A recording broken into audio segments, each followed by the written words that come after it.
सफाई कर्मचारी प्रधान एवं सचिव के भ्रष्टाचार से बिरमा गांव की हुई दुर्दशा। आपको बताते चले कि कानपुर देहात के अमरौधा ब्लॉक के बिरमा गांव में गंदगी का अंबार लगा हुआ है। प्रधान और सफाई कर्मचारी की मिलीभगत से गांव की सफाई व्यवस्था की ओर ध्यान नहीं दिया जा रहा है।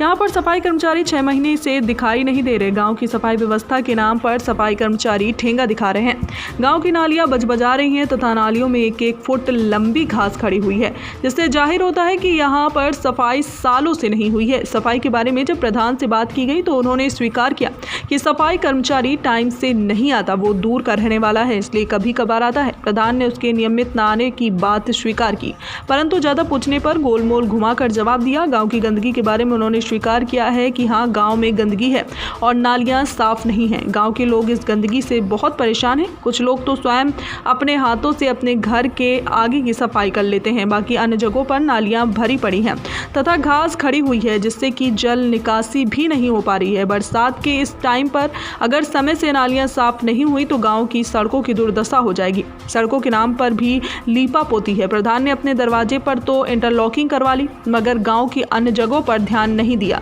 जहां पर रोड टूटे और उखड़े हुए पड़े हैं। वहीं दूसरी तरफ गौशाला के नाम पर गाँव के लोगों के साथ छल किया गया। गौशाला का जो भी पैसा आता है या जो आया हुआ था, वो प्रधान और सचिव की भ्रष्टाचार की भेंट चढ़ गया।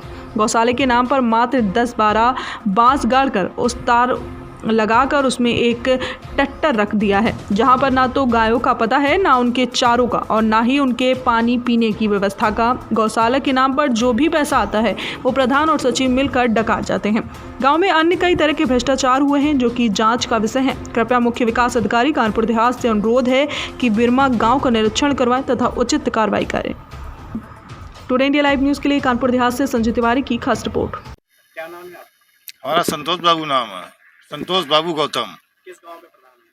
हम बिरमा गांव समाज प्रधान। बताइए, आपके गांव में जो गंदगी है, यहाँ पे ऐसा एक वीडियो हमें प्राप्त हुआ है जिसमें कि कुछ लड़के सफाई कर रहे हैं, जी मगर जी वो सफाई कर्मी नहीं है। जी। उन्होंने ये कहा है कि हमें गांव वालों ने पैसे दिए हैं, हमें गांव वालों ने पर्सनल तौर पे पैसे दे के बुलवाया है। इस बारे में क्या कहना चाहेंगे? देखिए, जिम्मेदारी सफाई कर्मी की होती है।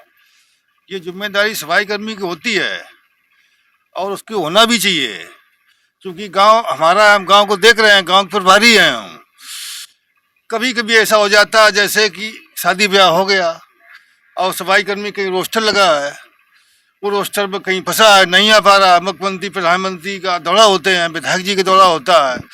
ऐसी स्थिति में हमने अपने कर्मचारी को यहाँ हल्के फुल्के वाल्मीकि समाज के लड़के को शादी ब्याह के चक्कर में लगा लिया है। गांव के लोगों का आरोप है यहाँ सफाई कभी नहीं होती है। नहीं, सफाई कर्मी यहाँ आता है। ये आपका आरोप लगभग में ठीक है, लेकिन हर गांव में यही व्यवस्था है। ये जिम्मेदारी आपकी है। ये जिम्मेदारी हमारी तो है। गांव आपका है, आप यहाँ के प्रधान हैं। जी जी जी, जिम्मेदारी आपकी। हाँ, हमारी बनती है।